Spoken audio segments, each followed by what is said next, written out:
It's now time for The Sit Down with Don Tony. The Sit Down, where Don Tony talks one-on-one with his followers. What are you looking at? About the world of pro wrestling, pop culture, and so much more.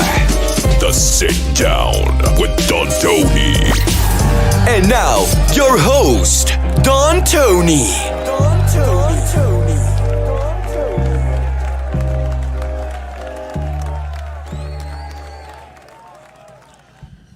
Bafangul. Don't be a chooch. What's up, everybody? It is Sunday night, the 15th of October, 2023. I am back once again for the sit down. How's everybody doing? Hope everybody's having a good weekend. I am here live. It's about 8:05 p.m. Shout out to everybody who's joining me live. Shout out to everybody who's checking out the archive. Shout out to Guardian of Chaos and Austin Nance, who are always helping, holding down the ship in the live chat. And that's what it's all about on Sunday nights. Very simple. On Sunday, it's the lazy show. I know we should actually call it that, but I show up with nothing. No preset news. Whatever you want to talk about tonight, that's what we talk about. The only requirements, if you want to help dictate what we talk about on tonight's episode, you have to be in the chat, obviously, and you tell me, if you have a question and you want me to answer, go in the chat. Just write the word question before it so I can spot it quicker. If you have a comment that you want me to share with everyone all across the globe, go in the chat, write comment. And as always, super chats are never required, but they're appreciated. They help pay the bills, obviously, keeps me in business, and will always get VIP treatment.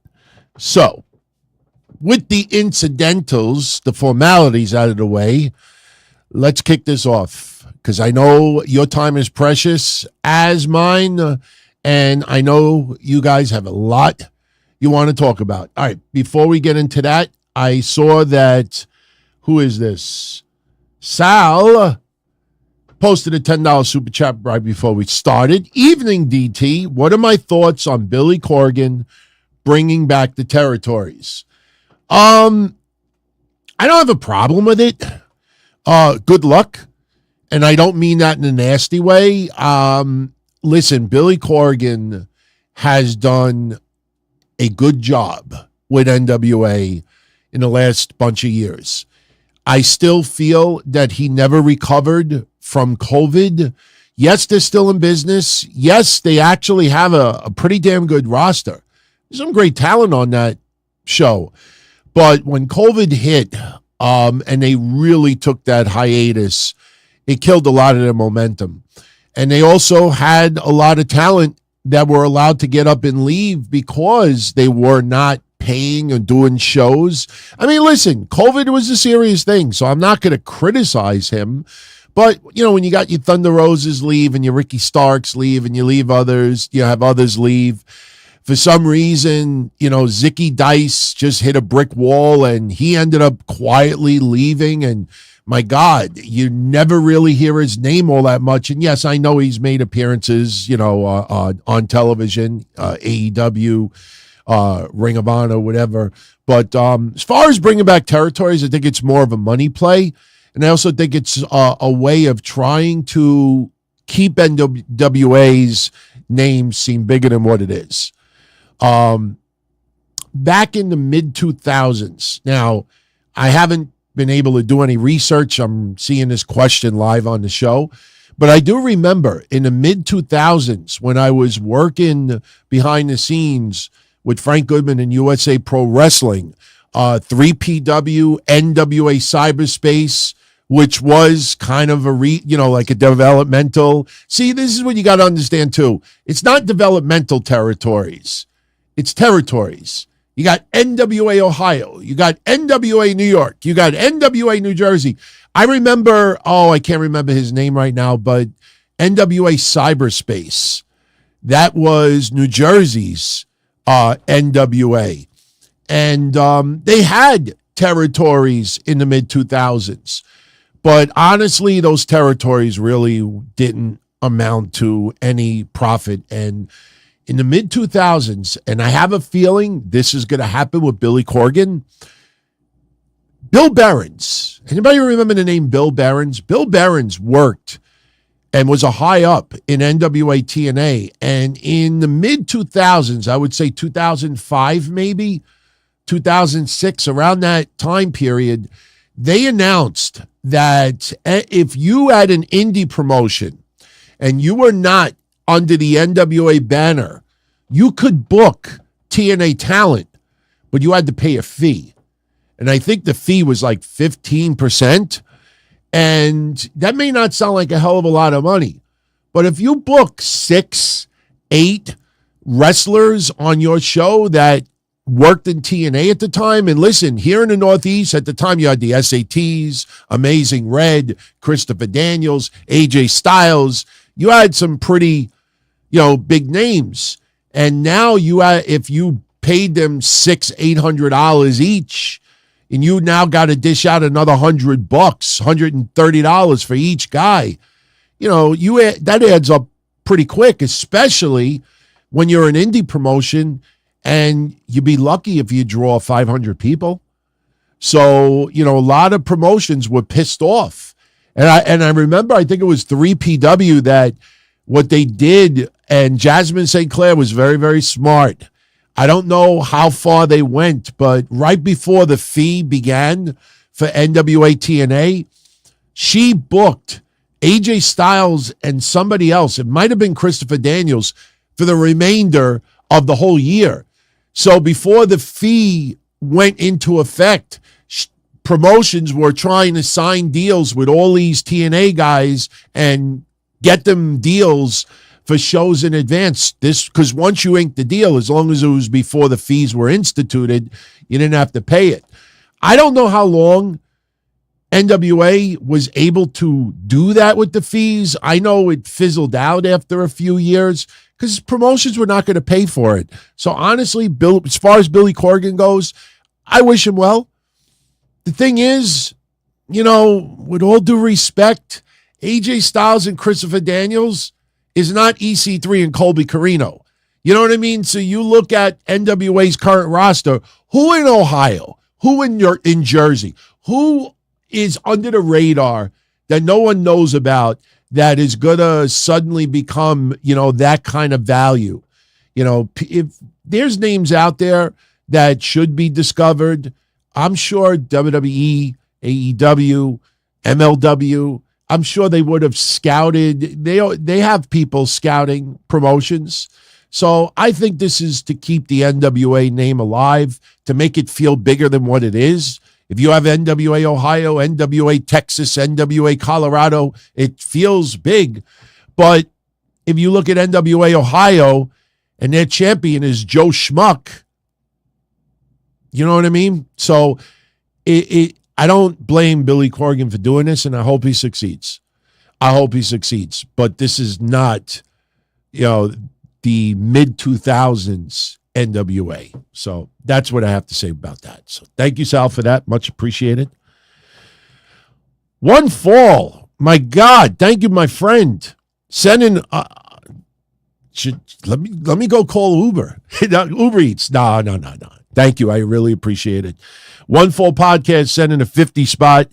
Hey, DT, any thoughts on Triple H's nonsense booking about not finishing stables and feuds extended for months and months and months? To me, it's a stupid idea. You don't have to super whatever the second half of your post was. I will read it for everyone. Just post it as a regular comment. Look, I say this about AEW. You look at Don Callis. You look at Prince Nana. By the way, I just got Nana's shirt yesterday. Wow, that was fast. I ordered Nana's shirt about a week ago, 10 days at the most. It arrived. I'll probably wear it tomorrow night. Someone actually offered to super chat me $100 if I do Nana's dance. I don't know. And trust me, I think he would probably get a kick out of it. I just don't need hip muscles to go south of the border. So I don't want to injure myself or look like a complete fool, But look, as far as not finishing stables and feuds, this goes for WWE, this goes for TNA, this Impact Wrestling, this goes for AEW. Just because you start building a stable doesn't mean that it's going to catch on with fans. Sometimes, you start doing something and you start feeling it out, you get the vibes and you see the social media reaction. And yes, social media is a very tiny percentage of the overall fans, but it does give you some insight as far as what the world is viewing. And Bloodline is a great example of that, the Bloodline. And, everybody was just, this is cinema, this is the greatest thing in 30 years. And this is not just WWE gushers. These are wrestling fans that are just praising the crap out of the Bloodline. So they milked as much juice as they could out of it. And what started happening was they were hitting brick walls. Let's be honest. It took them a month before Jey Uso could decide, if he's, still in or if he's out, or Jimmy, whatever they were doing at the time. Remember the Judgment Day with Jimmy Uso? Like, for 3 weeks, they actually did a storyline of Jimmy Uso was going to join the Judgment Day. I mean, honestly, even my dead grandmother, who's been dead since 1991, who was a wrestling fan, she's like, DT, I'm sorry, that actually came out the wrong way. DT, he ain't joining Judgment Day. No, nobody believed it. It's like, because we did it with the Bloodline, now we could tease it with the Judgment Day. It was like when the Judgment Day went up to AJ Styles, the Judgment Day went up to this person. We would love for you to be part of our group, your family here. And when someone says no, they would get beat up. It's just sometimes you get something good and you try to milk, squeeze every drop out of it. And sometimes you're, trying to give it momentum and it's not working. You see Don Callis. Don Callis is doing a great job in AEW. And Takeshita fits in like a glove. Now you want to add this person, or you want to add this person, or Nick Wayne, and I'm just throwing random names out there. Then you start feeling like, all right, just because it worked with this person doesn't mean it works for this person. Sometimes you have to end things abruptly. Sometimes you have to. What's interesting is that by them splitting up Kevin Owens and Sami Zayn, the idea of Kevin Owens and Sami Zayn being part of a War Games team, at Survivor Series kind of gets a little thrown out the window simply because you just feel like there ain't no way that WWE is going to reunite Kevin Owens and Sami Zayn just for one premium live event. They put on different brands for a reason. Jimmy Uso and Jey Uso, those teasers will be there, but they're probably going to do something at WrestleMania. So as far as stables go, you got to sometimes throw shit on the wall and see if it sticks. Nana is doing an amazing job, and I love to see it, obviously. But, at the same time, though, fans know if someone is truly getting pushed or not. And I think back to Rusev Day. Remember Rusev Day? And, it was so over. And everybody was buying the shirts and everybody, Rusev Day. And it went nowhere. And then, a year later, whatever it was, we find out that I think Vince told Miro that they're not cheering with you. They're not like they're cheering at you, or they're not. It's not really over. They're just doing it just to do it. You know what I mean? And with like the Mogul Assembly, you see how the crowd reacts to Swerve, and you see others. But, that's why I'm very critical about AEW's micromanaging of Swerve Strickland, because still deep down inside, I don't think he's ever going to become AEW Heavyweight Champion. Yeah, maybe Ring of Honor Champion. Yeah, maybe AAA, AA, Single A, Quadruple A, New Japan, anything except the letters AEW. Fans could feel if people are legitimately getting elevated to the next level.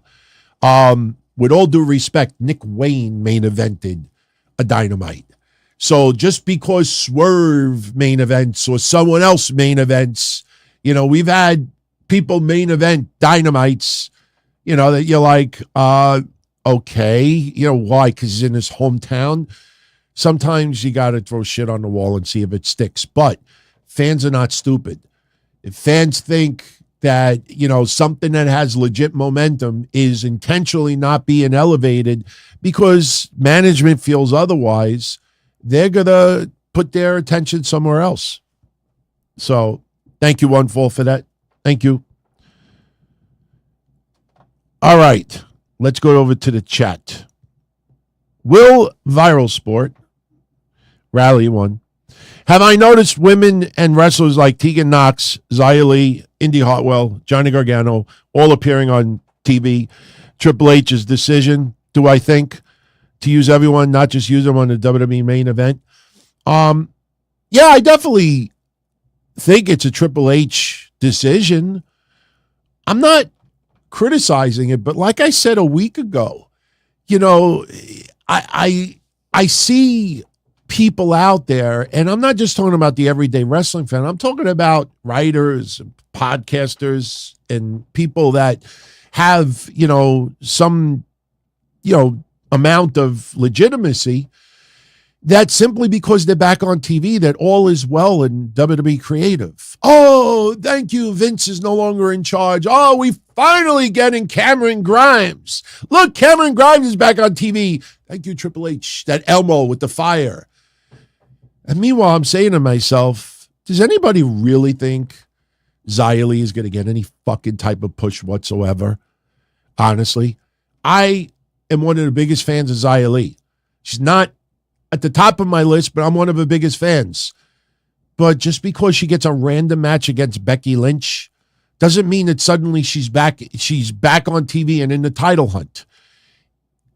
Indi Hartwell. Indi Hartwell was one of my favorites in NXT, and I said, do not put her to the main roster. Do not put her to the main roster. And people are like, why? If you really are a big fan of hers, you want her to get promoted. I said, yeah, not now. What the fuck are they? What did I say they're going to do? They're going to recreate the way. Just because it was popular in NXT doesn't mean it's going to be popular on the main roster. Plus, you can't spend as much time on the main roster. So what happens? She goes to the main roster. She does nothing. Nothing. I know there was an injury for a little while, but she does nothing. So what happens eventually? She's back on NXT trying to become a number one contender for the women's championship. Just because somebody is on TV doesn't mean that all is well in the creative world. So when I see, in the last 10 days, oh, look, Cameron Grimes is on TV, Xia Li is back, and we saw Candice LeRae in Indiana. Yeah, and what? And what? Are they suddenly going to have championships? Are they going to get pushed? No, they're replacing people who were released. People forget we had 20-some-odd people released. Some people have to fill those roles. And that's that. And if you really want to get technical, Cameron Grimes is on TV. Well, what happened to Karrion Kross and Scarlett? Xia Li is on TV. What about Luke Gallows and Carl Anderson? So you could cherry pick. I'm not saying you, but people could cherry pick and say, everything is great. Vince is out of creative. Yeah, that doesn't mean that everything is great. It means that some names are back on TV, but they're getting squashed like a grape. Really? Does that really amount to anything? But I get to see them. All right. Shout out to Guardian of Chaos, holding down the fort. 2 questions. Any thoughts on the upcoming movie release Iron Claw and Brian Solomon's book on Gorilla Monsoon? I have not checked out the details on Brian Solomon's book yet, but Brian Solomon is one of very few people that I have always appreciated. Brian Solomon, if some of you out there don't know that name, do a little research. You'll want to know that name, especially as far as wrestling history goes. Brian Solomon is good people. I will check out what he's going to put about Gorilla Monsoon. I'm curious. As far as Iron Claw goes, I posted a couple of screenshots of the film yesterday on the Don Tony show. I am extremely excited to see that film. You know, the one thing, and I think I even mentioned Brian Solomon's name yesterday. It was either him or Keith Elliott Greenberg. I don't remember which person said it. I think it was Brian Solomon. The more I think about it, I think he said something like, "Wow, I hope that the movie is accurate, and I hope that they don't, add things to it to like blur history." With all due respect, as much as I like that guy, whether it's him or Santa Claus that said it, if you don't think Hollywood is not going to sensationalize and exaggerate for dramatic purposes, then either you're in denial or don't know how Hollywood operates. I know it sounded awful when I said it yesterday. I'll say it again now. No one truly knows, what Kerry Von Erich did, right before he did what he did. Even some of the other Von Erichs, you don't know those last seconds. You could guess, assume, even if there was a letter left, but they're going to dramatize it and really grasp at the strings. There was a lot of secrets that Kerry Von Erich took to his grave. On the movie, they're going to try to portray that some of those secrets were public to the family, to a certain female, so it's not going to be 100% accurate. So what? I think in the movie JFK, I haven't watched that movie in years, maybe even decades, but I remember when I watched that movie, I fucking was fascinated by it. And yes, parts of it was distorted, exaggerated, fabricated, assumed for movie purposes. Does that make it a bad film? No. JFK was a tremendous film. So I'm telling you, I saw that trailer and I was like, I got to see this. In fact, I mentioned it right at the end of yesterday's show. I haven't been to the movies since Lord of the Rings was out. And all I remember from the Lord of the Rings movie was that Gollum that went, "My precious." That's the only part I remember from the film. I don't remember anything from the movie except for that fucking scene. But I do know that's the last time I've been in a movie theater. I will go to the movie theater to see Iron Claw. Absolutely.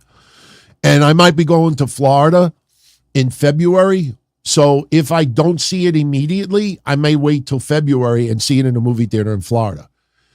I sure as hell ain't going to no movie theaters in Brooklyn or Queens over here. Oh, fucking hell no. No. They either smell like shit or, the people inside you have to be a little concerned about. But unless I get a bootleg and I watch it from home.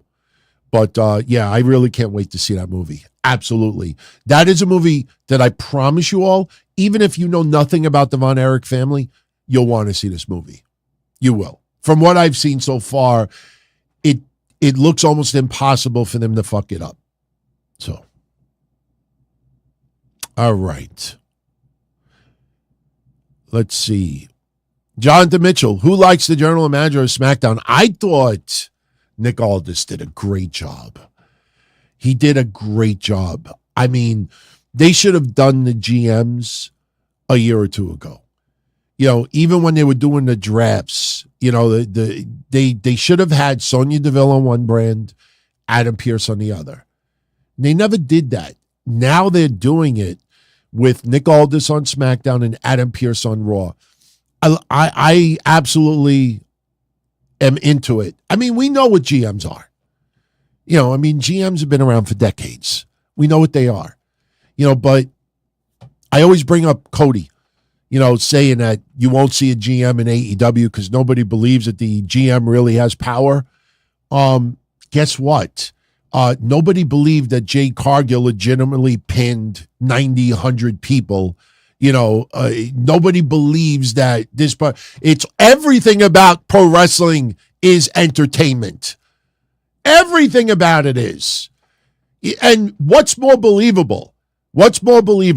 A A GM or Jay White is in the ring and he's got MJF's title and MJF wants it back and MJF is the head of the entire AEW and he's the biggest name in the company and Tony Khan is always outside looking for ice cream. Think about just storyline purposes. Why doesn't Tony Khan order Jay White to return the title, the Triple B, to MJF? Tony Khan suddenly is absent. Oh, I didn't even know. I was on Twitter. It's GMs are fine. No wrestling fan is going to say, I don't believe that William Regal booked that match in AEW. William Regal, you really don't have authority. It's Tony Khan. Oh, those people are the ones you just politely oh, look how cute. And you just move away from them as quickly as possible. Act like they farted. Just distance yourself so you don't have to smell that shit. GMs are good. GMs make things make sense. Right now, AEW, somebody pushes somebody in the ring, literally 9 seconds later, Excalibur, we just learned that on Dynamite, blah, blah, blah, blah, blah, who just pushed, blah, blah, blah, blah, blah, is going to fight each other on blah, blah, blah, blah, blah. Put a GM out there. GM comes out there, you two want to beat each other so bad? Good. Get a referee. You mean to tell me fans are not going to pop at that? You think fans are going to be like, nobody believes you. You don't have the authority. Tony Khan has to choose the referee. Oh, fuck you. Seriously. The more you think about it, the more ridiculous it is that you don't have a GM. Put a fucking authority figure out there. I thought Nick Aldis did a great job. And I want to try to figure out how I could use that insult on people that I know. I'm just, oh, I'm a big fan of your dad. I got to use that in real life. I got to figure out how I could do that. Oh my God, I heard about this so, and then just bring up their relative or something just to piss them off. Michael Gonzalez, my favorite Halloween Havoc macho moment. Didn't Eddie Guerrero and Rey Mysterio have that match where Rey wore the purple, Riddler outfit or whatever it was? I think that was Halloween Havoc, right? If it was, that match was amazing at that time. It's still amazing now, and one of my favorites. Benjamin is asking my thoughts on Ricky Starks shaking up Edge and making Edge stumble over his words in a promo. Edge is 20-some-odd year veteran, 25, 26 years. You're going to have a bad day, and plus, I'm not criticizing Ricky Starks and I'm not criticizing Edge. For some of you out there that don't know what happened, go watch the back and forth from their Collision appearance yesterday, 14th of October. When you have an exchange, I use the Raw guest host as a good example of that. When we watched the Raw guest hosts back in the day, especially the younger male movie celebrities, the ones that I guess forgot that this is entertainment and a wrestler is going to mock you, what would happen more often than it should? The Raw guest host actor would always try to get the last word in, or would always try to ad lib and go into business for themselves, and they say a couple of things they're not supposed to. I don't remember who it was, but I remember one time, I think it was Chris Jericho, was in the ring with a Raw guest host, and Jericho was the heel, and Jericho was supposed to say something to really threaten or insult the babyface Raw guest host, the popular Raw guest host, and the crowd was supposed to get behind her. And the Raw guest host, you could feel like he took it personally and started saying, no, shut the fuck up. Some guest hosts went into business for themselves. What this has to do with Ricky Starks and Edge, maybe there should have been better communication before Collision between the two of them as far as what they're going to say. When two wrestlers have a verbal confrontation in the ring, you go over a lot. You don't go over exactly what each person's going to say, but you have the overall as far as what, is going to be said. It seemed to me like Adam Copeland wasn't prepared for some of what Ricky Starks said. And that may just be a case where they did not go over their shit very, very long beforehand. Or maybe Ricky Starks, because, listen, it's not a criticism on Ricky Starks, but remember what Jade Cargill said, that they wanted her to use a chair and nobody even ever told her how to use a chair. CM Punk went up to her and said, do you know how to even use a chair? Like, you got to do this, you got to do that. If Ricky Starks is not, molded a little bit tighter and stick to a certain program, even verbally, he may start thinking, spur of the moment, oh, let me throw this out there, and it catches Edge off guard. That's my take on it. Steve Barbie, could Sami Zayn be the one to dethrone Gunther, or is it possible that it's Sheamus? Well, yesterday when we were talking about Kevin Owens being drafted to SmackDown, one of the positives is that Sami Zayn is absolutely going to be feuding with Gunther. That is coming. Could he be the one to dethrone Gunther? That is very possible. We actually said that on yesterday's show. Sami Zayn could end up being the one to dethrone Gunther. We don't know. That might be a little bit of Sami's reward, since he didn't win the big one at the Chamber. That, okay, he'll be the one to dethrone Gunther. That is very possible. I don't think it'll be Sheamus. Sheamus is on SmackDown, so that's, one wrinkle in this. But Sami Zayn is absolutely a viable candidate. Now, will it happen at Crown Jewel? Probably not. But Crown Jewel, you remember, you're going to see some names that you don't normally see. In fact, this doesn't have to do with Gunther, but I'll throw it out there now. Some people were caught off guard that Logan Paul yesterday called out Rey Mysterio. He wants Rey Mysterio's United States Championship. Now, doesn't that sound awfully fucking random? And then you realize, oh, wait, Crown Jewel's in 3 weeks. Logan Paul going to Crown Jewel, getting a big payday out of it. Yeah, that's probably going to happen. So now we may see Logan Paul versus Rey Mysterio Crown Jewel. Maybe a title change for Gunther at Crown Jewel because of the magnitude of a title change taking place at Crown Jewel. I'm not saying it's going to happen, but anything is possible when it comes to Crown Jewel. I didn't say anything about Logan Paul winning the championship. I haven't even thought about it yet. They haven't even done anything on TV. Yesterday could have been nothing. I'm just throwing it out there to prep some of you in case that does happen. All right. We're actually flying by. We're almost halfway done with the show already. Pretty cool. Not that we're almost done, but, time flies when you're having fun.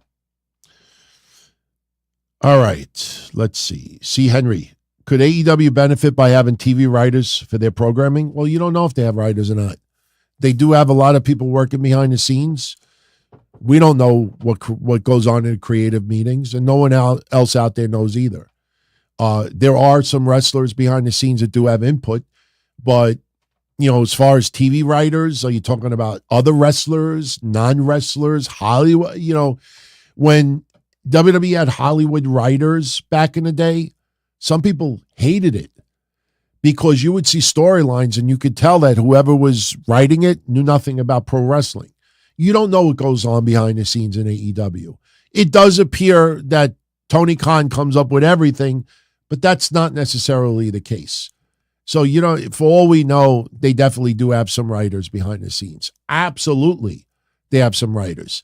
You just don't know who. You don't know who is writing what. All right. Let's spread this around a little bit. Okay. Yeah, last night, I want to throw this out there. Last night, Sami Zayn at WWE House Show. I don't know if it was Kansas City. I don't remember where it was, but LA Knight was there. Roman Reigns took on Sami Zayn in the main event. But earlier in the night, Sami Zayn cut a promo. LA Knight was in the ring with him, and Sami Zayn told the fans to LA Knight that he is LA Knight's going to be the one that is going to end Roman Reigns' streak. Unfortunately, people took that seriously. This is house show. This is Sami Zayn trying to help one of his fellow workers and friend elevate to the next level. LA Knight has no chance whatsoever to dethrone Roman Reigns before WrestleMania 40. But the promo yesterday is going viral. People think, oh, he's got Sami Zayn's seal of approval. No, that is done by design to make it seem like even fellow wrestlers believe LA Knight is the one. He's the chosen one. He's the one that's going to beat Roman Reigns. As much as I like LA Knight, that ain't happening. Jerry Remy with a 10 spot. Thank you, Jerry. Let's see what Jerry has to say. Adam Copeland could probably easily seen, oh, this is different. Maybe Ricky wants to add heat and the Gunther thing. Now that the record is his, he could see Gunther dropping it at any premium live event. Let me tackle Gunther first. Absolutely. Absolutely. I just think the vibe feels like if Gunther, let me put it this way, if Drew McIntyre is not the chosen one to take the belt off of Seth Rollins in the next couple of months, do I think it happens at Crown Jewel? I'm not sure. But it could happen at the next premium live event afterwards. If Drew McIntyre gets that championship from Seth, then I think Gunther will hold on that championship, the IC title, for a lot longer. But if Drew McIntyre fails, then I could see Gunther very well dropping that Intercontinental Championship and then going for Seth Rollins' championship. I don't know if we would do title for title. I don't like that idea. I don't want someone holding two different belts. This is not like Roman Reigns. You're talking about two different, titles. And I don't want a tournament either. But, yeah, Gunther could lose it at any given time. A lot of people still think it's Chad Gable that's going to be the one. I don't see it, to be honest with you. As far as Adam Copeland, yeah, we will never really know. And honestly, I don't think Adam Copeland should explain that. I watched some of the media scrum after Wrestle Dream. And I remember this woman brought up creative stuff. And I get it. A lot of the questions, the wrestlers are not in character. But we don't need creative explanations for things like this. Having AEW make a statement or an apology about the anti-Semitic angle, that's one thing. Edge, doing a little interview. And the worst part about it is, it'll happen. Adam Copeland will do a podcast interview. Somebody will bring this up, and that'll force Adam Copeland to give an answer to it. I don't think something like this we even need an answer for. If you want to be told that, as far as what specifically happened between him and Ricky Starks, and then it feels like, it was just miscommunication, that kind of like puts the air out of the balloon. Suspension of disbelief, you want to believe that there is legit friction between these guys. So, but I agree with you. I mean, it could be something as simple as that. But I don't think we even need to know the answer. I think we should just move on and see where it goes from here. I don't know if it amounts to anything. Would they possibly have Bryan Danielson and Adam Copeland team up on a regular basis? I don't like that idea. Bryan Danielson's Blackpool Combat Club. I don't care where they came from. I don't care. I remember, the match with Roman. Wasn't there a three-way? I know the history, but I think where this goes from here, we'll see. But I don't think it's something that we really need to hold on to. It was an awkward moment, an interesting moment yesterday, but I don't think we should really need to know specifically. Okay. Kevin wants to know, will we live long enough to see a sixth-generation wrestler? No. even if you have a third generation wrestler right now, that wrestler would need to be 20 years old, give birth to somebody else. That person would, even at minimum, live 16 years, give birth to somebody else. And then, no, you're talking a minimum like 42, 52 years. For some of us, we'll be long gone, cursing you all out in the heavens or from hell. But no, we will not see a sixth generation wrestler unless, like, there's nobody. Because even like no-name wrestlers that are like third generation and their families are not very well known, they would have to give birth and then their child would have to get, no. Oliver Norgrove. What's up, Oliver? Thank you for the 5-spot, Oliver. DT, whose promos did I prefer? Jake the Snake Roberts or Bray Wyatt, and why? To him, they were similar in terms of tone, inflection, but wording was very different. Well, I don't put Bray Wyatt and Jake Roberts in the same bucket just because of their character and style, just like I don't put Jake the Snake Roberts and Waylon Mercy in the same bucket. Jake Roberts was not a gimmick. You know what I mean? Like Bray Wyatt, we had the 6 shades of Bray, as we used to talk about. But Jake Roberts, when you heard him talk and get intense and get very demonic, you kind of felt like that kind of reflected him in real, like Jake Roberts it was not really a gimmick. So I can't compare the two. But if you're going to ask me which one I liked more, they're different types of promos. Bray Wyatt was more like cult sci-fi, like paranormal, like just things like that. Jake Roberts was just intense. It's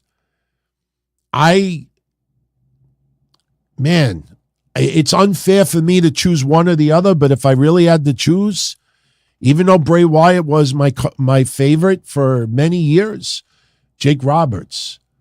Because Jake Roberts, he could be challenging my 6th grade teacher to a match.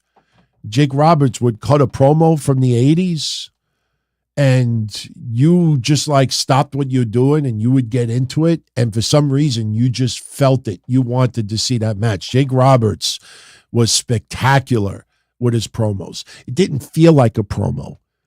Bray Wyatt, it was theater. Jake Roberts was not theater. Jake Roberts was intimidating. So I would prefer Jake Roberts just because it was more real in that sense. It wasn't theater. Tristan wants to know my favorite Vince McMahon match. Somebody asked me this not too long ago. I mean, you got to understand Vince McMahon, he was not there to have great matches. Maybe the one with Ric Flair.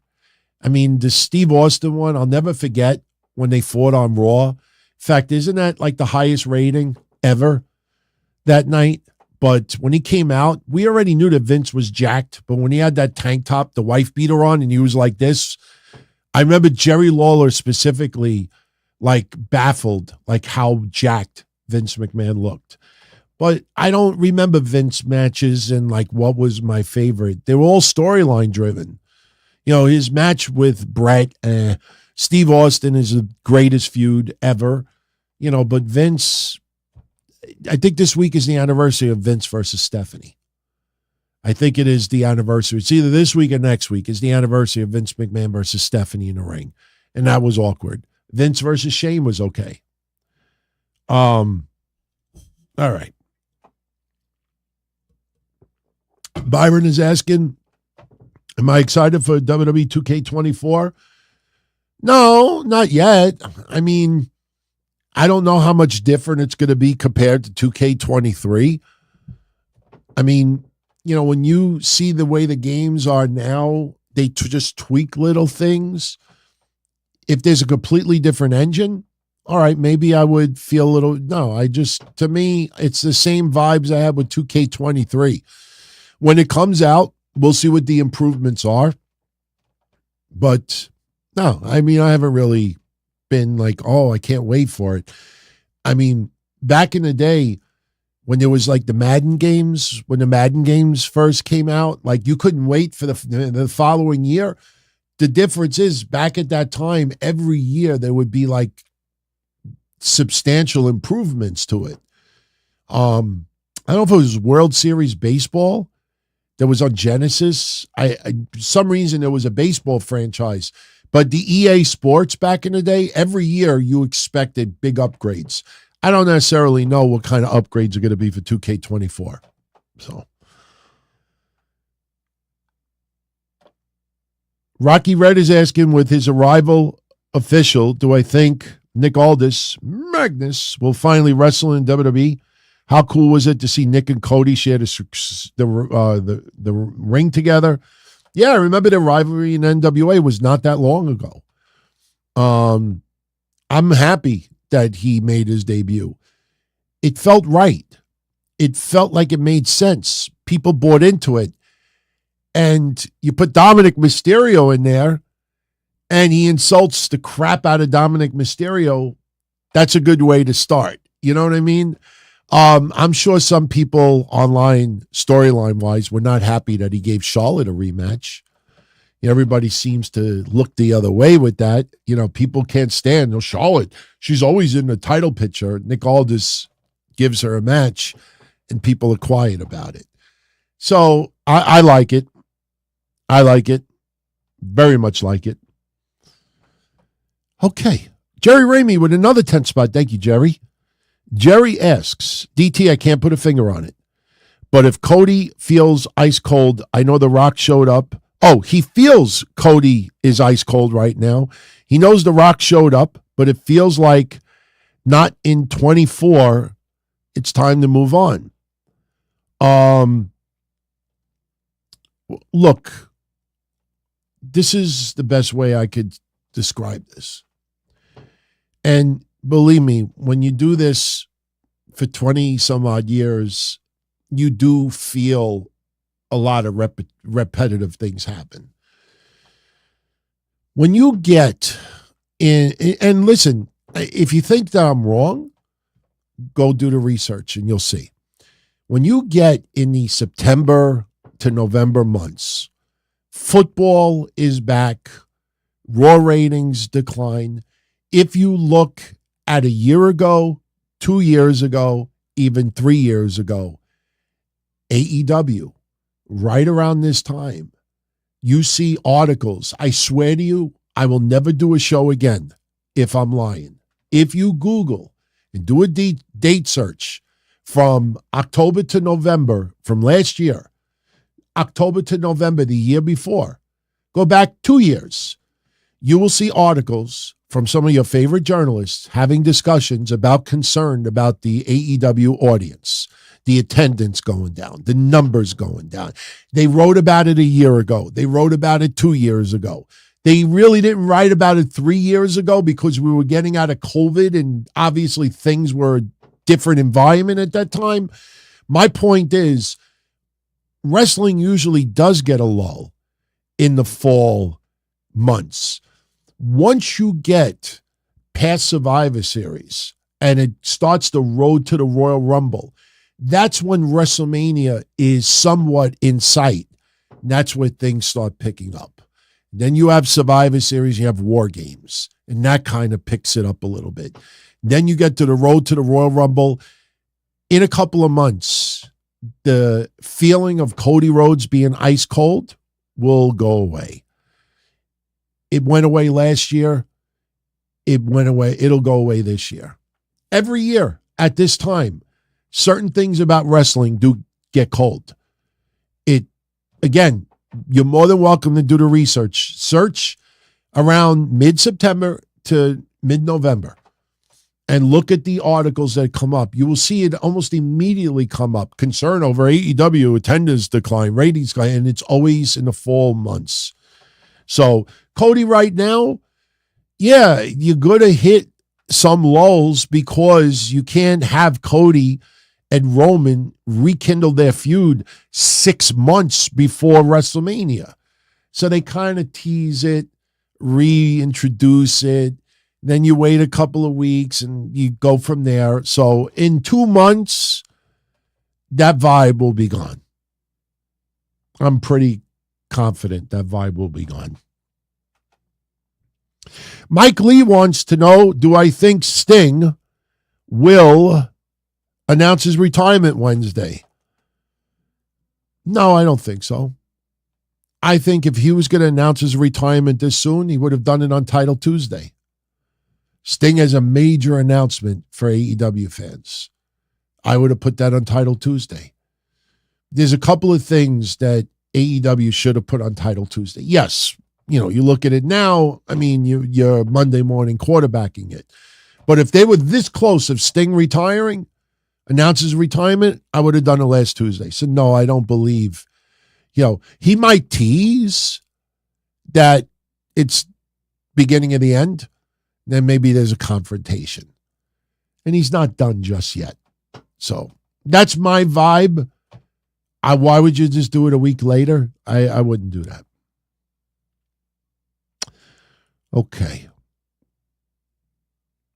Let's start bringing this home. Trying to spread out the questions.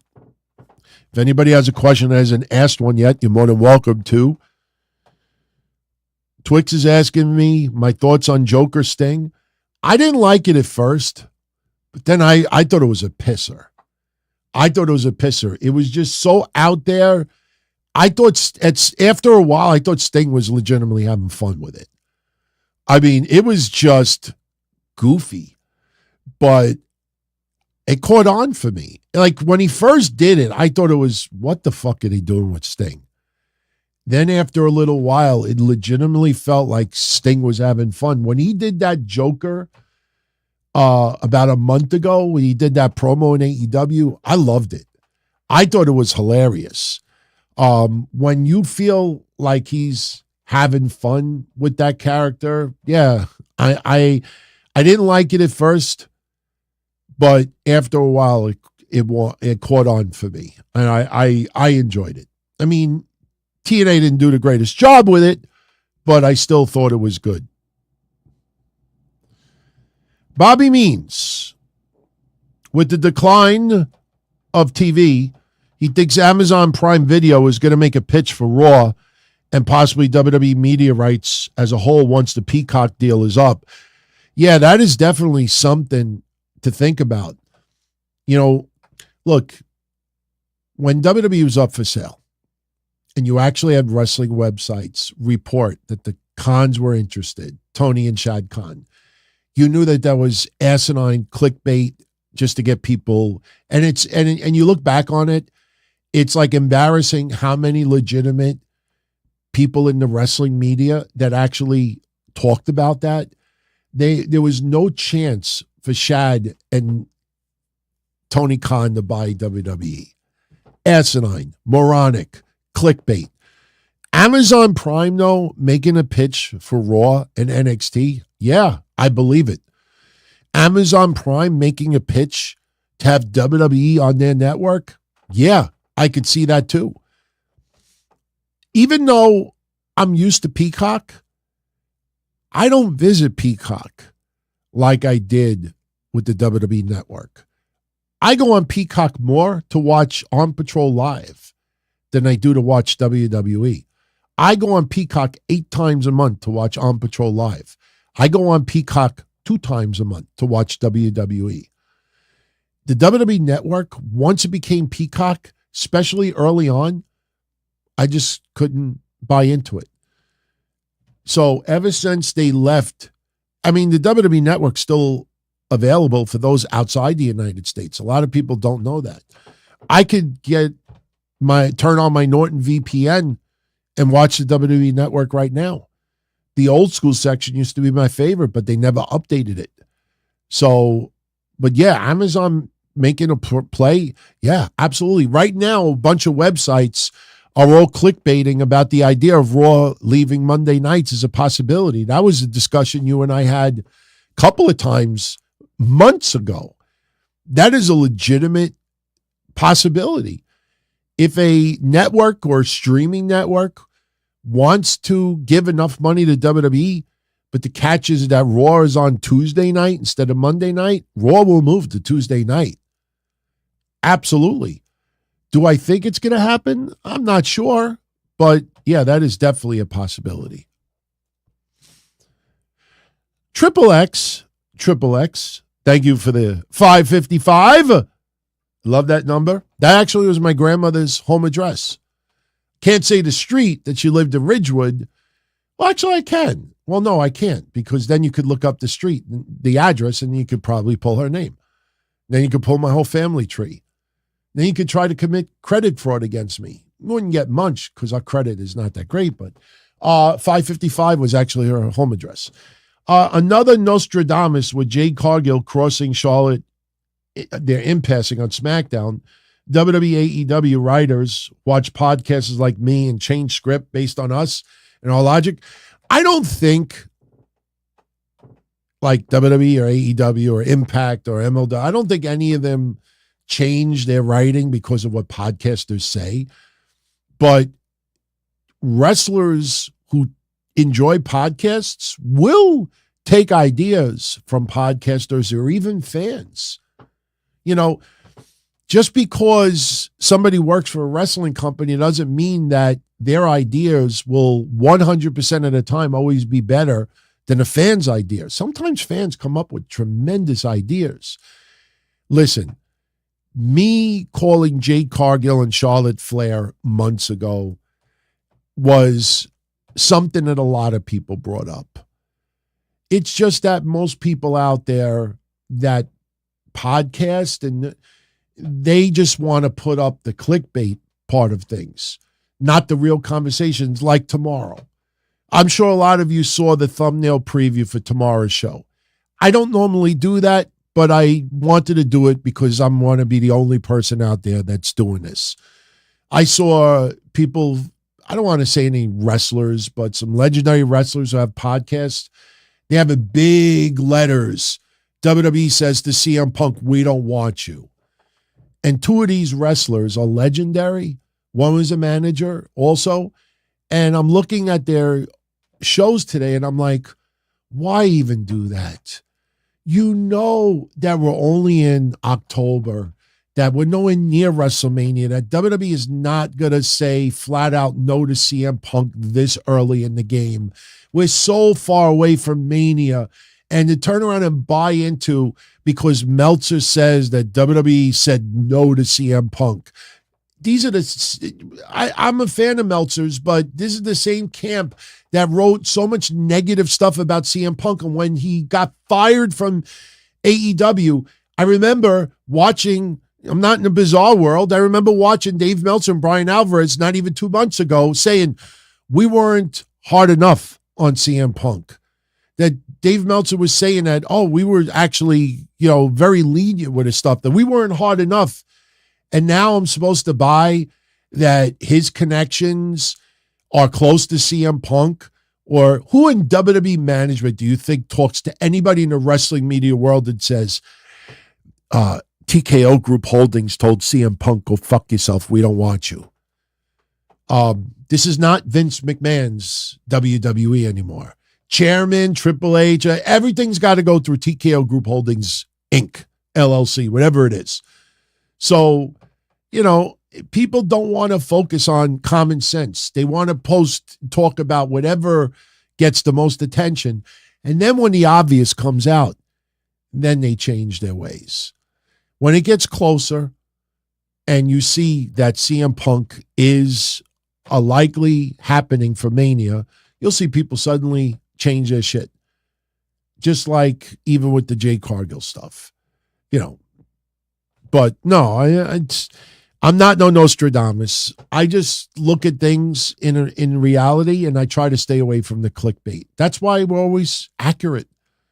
I mean, honestly, let's be honest. If I said shit wrong on these shows, You don't think that there's a bunch of people out there waiting to go in the comment section of any of my shows like, DT, you were fucking wrong. Holy shit, were you wrong in this? Oh, you said this and it's not true.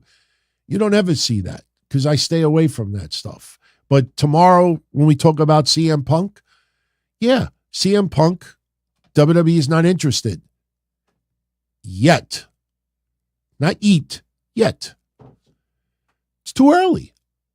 People think because Survivor Series is in Chicago that everything has to be CM Punk. Those are the same people that think that Roman Reigns should face The Rock at WrestleMania. Blow a 2-year storyline and everything about Dusty Rhodes and finishing the story because, The Rock and Roman Reigns is the marquee attraction and that's the bigger match. This, that. Those are the people that just need that hit, that fix. They have to have that emotional high for that moment. Those are the same people. Sami Zayn got to win an Elimination Chamber. Zelina Vega got to win at Puerto Rico. Those are the same people that don't use common sense. That you ain't going to fuck up a story for 2 years because The Rock is available. And then what happens? The Rock leaves a month later. They fucked up that 2-year story for this motherfucker to be here for just 1 month. 1 month later, WrestleMania is long forgotten. So, no. I don't have an all-time favorite wrestling match. I don't. You see tens of thousands of matches in your lifetime. There isn't one favorite. There's none. Nope. Okay, where are we at? We're at 62 minutes. Let's finish in 10 minutes. Think we had a lot of topics of discussion tonight. Smooth, a lot of fun. Mo Word says that AEW killed the indies. COVID killed the indies. Problem is, a decent number of indie companies went out of business.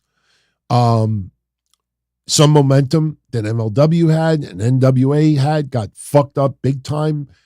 Impact Wrestling, they depended so much on AEW at that time that they had Kenny Omega and Christian hold their championship for almost a year.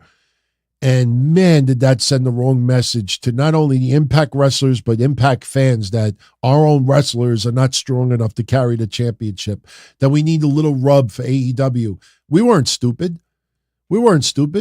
I'm not trying to throw shade at Impact Wrestling right now, but when Impact Wrestling and AEW were doing something and you would have people show up on Impact, I'm like, okay, yeah, Camille showed up one time on Dynamite. And I remember she walked up these metal steps and she looked dressed really hot and it went nowhere. And I was like, to me, that was like the biggest Impact exposure. And she wasn't even in Impact. She was in NWA. Like, what is the Impact Wrestling moment? Anything, Invasion, something. What?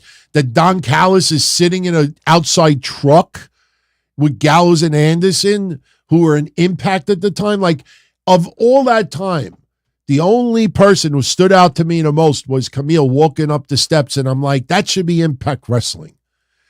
Everything was so one-sided, and it hurt their company. And a lot of companies have not recovered. The level of talent is just not available. You look at a lot of these indie shows out there, you look at the talent, it's not a shot on the current talent, but the name value is nowhere near what it was even 10 years ago. Even when I watch local indie events, I mean, you got some exceptions, GCW, House of Hardcore, you got a few. Is it still House of Hardcore? You know what I mean? Like, there's a few companies out there that will have AEW names on it. You'll have some people here and there, but as far as the regular indies, the promotions that you never heard of before, all regionally, they don't have the shows like they used to. So, all right. Kevin Milwaukee with a 5 spot. Thank you, Kevin. Kevin asks, in the land of pathetic notions, do I think it's only a matter of time Don Tizzle, until we see the day when Dave Meltzer does a run-in on TV. I think he meant Don Tony. Do I think it's a matter of time until we see the day that Dave Meltzer does a run-in on TV? I don't think Dave Meltzer will ever do a run-in on TV, but I can see Dave Meltzer do an appearance. We had Conrad Thompson, and I like Conrad. I'm friendly with him. I have no issues with Conrad. He made a little cameo on AEW TV. Bischoff made a couple of appearances. I don't know if he's welcome back on AEW TV. I think it's only a matter of time that Dave Meltzer makes an appearance on AEW TV. It would be really interesting. It would be really interesting to see the fan reaction at an AEW event towards Dave Meltzer. Because you would think, oh, Dave Meltzer, the elite, they have Meltzer driver. You know, Dave is 150% AEW. They would love him. They would want to make a monument for him. I would be really curious to see the AEW crowd reaction to Dave Meltzer at a show. So do I see him do a run-in? No. Do I see him making an appearance for AEW? Yeah. And that's not necessarily a bad thing. It'd be interesting. I'm a little surprised when they have done stuff with judges that they haven't done something yet with the Young Bucks or Kenny Omega, with Dave Meltzer as one of the judges. And, you know, you could easy storyline. Oh, shit, the fix is in. Dave Meltzer's one of the judges. Of course he's going to choose his favorites. You know, you just to throw a little curveball. But they haven't done that. I'm a little surprised that they haven't. Thank you, Kevin. Steve Langenheim. Do I think Tony Khan has it to go as long as Vince? Tono Wrestling Company until he's close to 80? No, I don't think so. I don't think so. AEW is not going out of business anytime soon. I just think that Tony Khan at some point will give it up. Might not happen for 10, 20, 30 years, but I don't know anybody in wrestling that, listen, it's so rare for Vince to own WWE for 41 years. You know, how many other promoters out there back in the day? But I don't know how long Verganya had his, but it's such a rarity. Look, Tony Khan, could he own it 41 years? Yeah, it's possible, but I'd be happy if Tony Khan owns it for the next 21 years or 11 years. Tristan wanted to let everybody know his mom is out of the hospital. That is very cool. But she will have tubes in her stomach, draining blood and fluid from her lungs till December. I know a lot of people were asking in the last couple of weeks, oh, what happened with Tristan's mom? Listen, that is temporary, just to get her healed and stabilized, and that is good. She's out of the hospital. That's the most important thing. The tubes are not fun. They could be painful. I know someone who had something very similar, but if she is good to go in December, then that will be a long, distant memory as well. So, listen, when it comes to moms, you're looking at one of the biggest mama's boys right here. That's why when I had the discussion yesterday about Tony Khan and the tweet about his mom, and everything, that was kind of a slippery slope to talk about. But since he commingled WWE in the tweets about his mom and her dire situation, I thought it was only appropriate to call him out on it. And I couldn't believe the social media response to me. I'm like, I ain't a fucking troll. Don't treat me like a troll. Just because he says something doesn't mean that it's true. And I brought up what I brought up yesterday, and if you didn't see the show, you should. It's a very serious discussion. I think I caught him in a major exaggeration, might be the right word to use. But I know it's not going to catch steam or catch fire. People would rather just look the other way, you know, and that's fine. That's fine. We know the truth. But, you know, it's a little disturbing to see so many people, you know, turn a blind eye for some of the weirdest things that go on. But good for you, Tristan, and your mom. Absolutely. All right. 3-4 more minutes and we're out of here. Byron, you don't have to post your question 10 times. That's when I intentionally ignore them, but I will answer yours. When do I think Brock Lesnar returns? Crown Jewel's around the corner. Brock Lesnar is usually a must for Crown Jewel. I could see Brock Lesnar show. I want to see Brock Lesnar versus Gunther. I know everybody says, oh, that's a WrestleMania match. No, I could see Brock Lesnar challenging Gunther at Crown Jewel. I'm not saying it's going to happen, but yeah, I think Brock Lesnar could absolutely return in time for Crown Jewel. In fact, I would not be surprised if they announce Brock Lesnar will be at Crown Jewel and he doesn't even make an appearance on Raw or SmackDown beforehand. I mean, do I see him showing up? Yeah. Who knows? Maybe after Bronson Reed loses to Gunther, maybe Brock Lesnar shows up, throws an F5 to Bronson Reed, throws an F5 to Gunther, and we get that match at Crown Jewel. Hey, I'm not saying it's going to happen, but we have every right to fantasize. There's nothing wrong with fantasizing, right? I think he's back for Crown Jewel. Shouldn't he be? You almost feel like it's a given. It's a must. You know, every Crown Jewel event that goes by is one less under the current deal with WWE. And WWE wants to keep Saudi, Prince, and everybody involved. They want to keep them so happy that, I can't wait to sign the new deal. You know, like, give me the checkbook. You know, so they want to make sure that not even one event goes by where it feels like they just winged it. The amount of money that's involved is more than WrestleMania. And that's something that people don't think about. So, all right, 2 more questions and we're out of here. Don't know if Santos Escobar will turn on Ray. You know, if we say it long enough, it'll happen. We talked about this a month ago. It doesn't feel like it should happen. If anything, it feels like Carlito will turn before Santos does. You're not going to have an LWO with just Ray and Joaquin Wilde and Cruz del Toro. It's got to have another individual because Ray, even when he comes out for his matches, they don't do LWO music all the time. They do his music. So right now, it's a toss-up.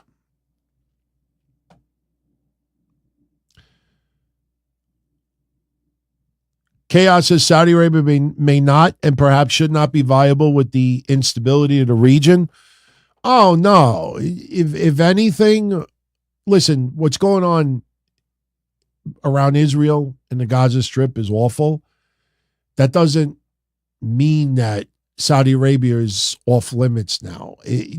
We had that a couple of years ago where there was a lot of concern that WWE's Crown Jewel event would be canceled because of some unrest in Iran. In fact, if I remember at the time, didn't the U.S. bomb like an area in Iran or something close to it, or Iraq?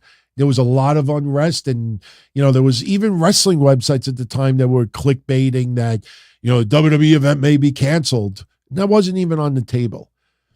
So no, I do not expect them to cancel Crown Jewel. All right, last question for tonight from B, and that's the letter B, not BEA.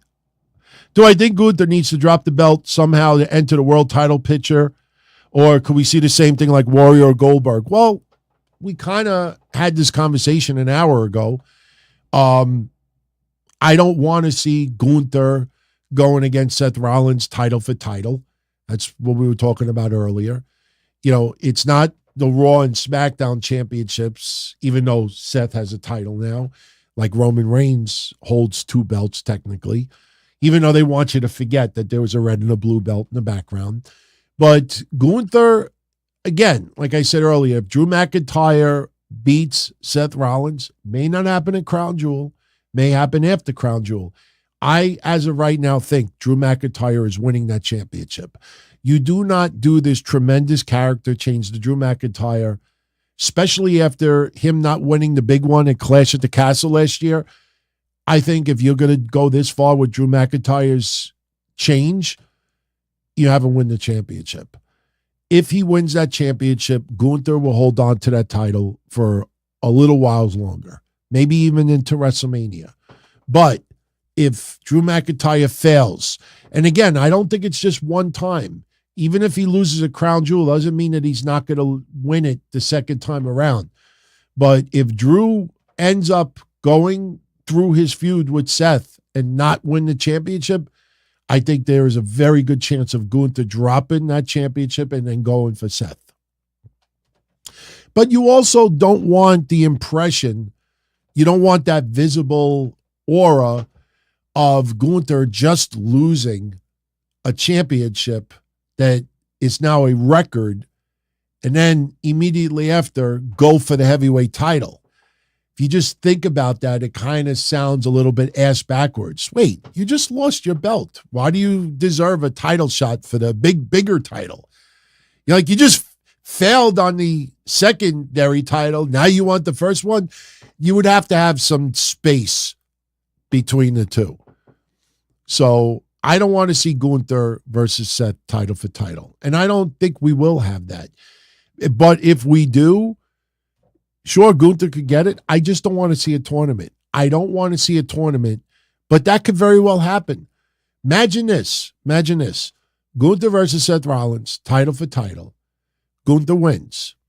And then Adam Pearce makes an announcement that you cannot hold the heavyweight title and the Intercontinental Championship at the same time. So therefore, Gunther must surrender the Intercontinental Championship, and we will crown a new champion in a tournament. What does that do? It has Gunther drop the title without getting pinned or even submitted. That the only reason why listen, look at Asuka. Asuka has an undefeated streak in NXT. It was mind-boggling how many people did not know that on Tuesday. I was shocked on social media how many people did not know that. Asuka, people forgot, had to surrender the women's championship because of injury. So Asuka left NXT undefeated.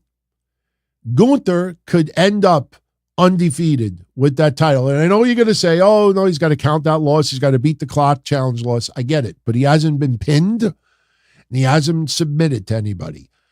Gunther could very well become your world heavyweight champion and then be forced to surrender the IC title, do a tournament, and Gunther in the record books was never pinned, never submitted. In fact, the more I think about that, the more it sounds like it could happen. Doesn't that sound like it could happen?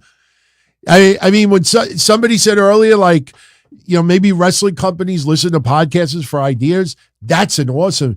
The more I think about it, that is a possibility. That's a way Gunther could win the heavyweight title, drop the IC title without getting pinned or submitted. We'll see. All right, everybody. I'm going to jet out of here. I want to thank everybody for joining me tonight for the sit down. Much love to everybody who was live, especially in the chat, giving me great questions and topics for us to discuss tonight. Some very, very viable scenarios and possibilities going forward, not only in WWE, but in AEW and elsewhere. And I want to thank, who was it at the beginning? Was it Sal about the Impact Wrestling stuff, the NWA stuff? Because that brought back memories of Impact with their fees when it was actually NWA at the time. It was NWA TNA, if I recall. Or maybe it was just TNA, but still kind of feels the same thing with Billy Corgan. So if you're around tomorrow night, you're welcome to join me after Raw. Tomorrow we're going to discuss Raw, obviously. Any matches for Crown Jewel. We'll talk ratings, a little This Week in Wrestling History preview, and we will talk a little bit about Punk. I know there was another comment made on SmackDown that could be interpreted for Punk. That's intentional to troll fans, but we will have an honest discussion about CM Punk and his possible future in WWE. What headlines are out there are very incomplete. I don't want to say they're wrong. They're very incomplete. Yeah, we'll talk about that tomorrow. So, my friends, I am out of here. If you enjoyed the show, you know what to do. I don't need to beg you or ask you. You know what to do. But, but at least keep spreading the word. DonTony.com. Very excited to see what our numbers look like tomorrow in the charts. So we'll see how much we climbed over the last 7 days. If you have not checked out October 14th's edition of the Don Tony Show, I promise you, it is one of the best shows that I have done probably in the last 5 years. The discussion was very, very on point, and I was very happy with the organization too, because from now on, we want to keep all the WWE discussion in one sitting, and then the AEW discussion in one sitting, and not keep going back and forth throughout the show.